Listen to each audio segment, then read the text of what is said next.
बिहार विधानसभा चुनाव 2025 नजदीक आते ही एनडीए के भीतर सीट बंटवारे को लेकर खींचतान तेज हो गई है।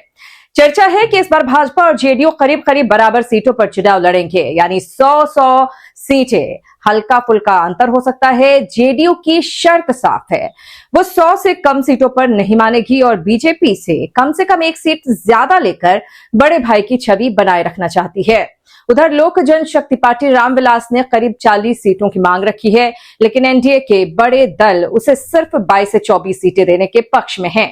हिंदुस्तानी अवाम मोर्चा के लिए 15 से 18 सीटें तय मानी जा रही हैं, मगर इसके बीच जीतन राम मांझी का अल्टीमेटम एनडीए की मुश्किलें बढ़ा रहा है। पूर्व मुख्यमंत्री जीतन राम मांझी ने बोध गया से 2 टूक कह दिया, अगर उनकी पार्टी को सम्मानजनक हिस्सेदारी यानी कम से कम 15 से 20 सीटें नहीं दी गईं, तो हम 100 सीटों पर अकेले चुनाव लड़ेगा। मांझी का तर्क है कि उनकी पार्टी को राज्य में मान्यता बनाए रखने के लिए कम से कम 8 सीटें जीतनी है, इसलिए 15 से 20 सीटों पर लड़ना जरूरी है।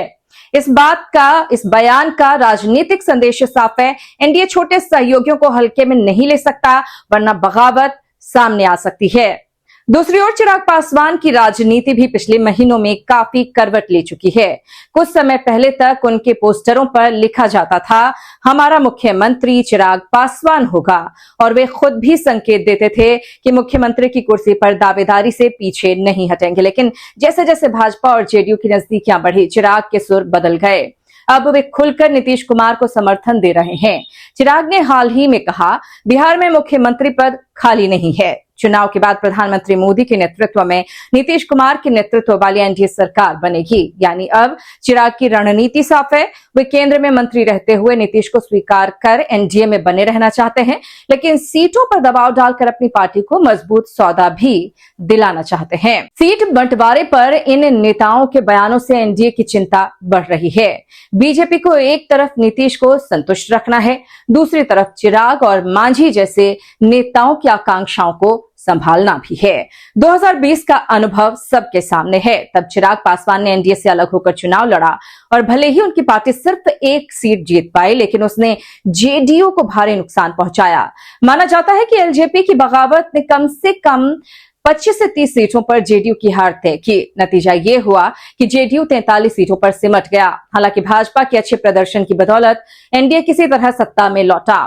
उस चुनाव का सबक यही है कि अगर सहयोगी दल अलग हो गए तो सीधा फायदा विपक्ष को मिलेगा। आज के जातीय समीकरणों में एनडीए की रणनीति साफ है। जेडीयू अपने कुर्मी और अति पिछड़ा वर्ग वोट बैंक पर भरोसा करती है। भाजपा अपने सवर्ण और गैर यादव ओबीसी आधार पर मजबूत है। चिराग पासवान दलितों, खासकर पासवान समुदाय के सबसे बड़े चेहरे हैं और मांझी महादलितों का प्रतिनिधित्व करते हैं। अगर ये सब मिलकर चलते हैं तो एनडीए एक मजबूत सामाजिक गठजोड़ खड़ा कर सकता है। लेकिन अगर सीट बंटवारे में खटास आई तो विपक्षी महागठबंधन को इसका सीधा फायदा मिलेगा। फिलहाल सवाल यही है, क्या भाजपा जेडीयू अपने छोटे सहयोगियों को संतुष्ट करके एनडीए को एकजुट रख पाएंगे, या फिर 2020 की तरह अंदरूनी बगावत इस बार भी चुनावी नतीजों पर असर डालेगी? बिहार की राजनीति की सबसे बड़ी कहानी अगले कुछ हफ्तों में इसी सवाल का जवाब लिखेगी।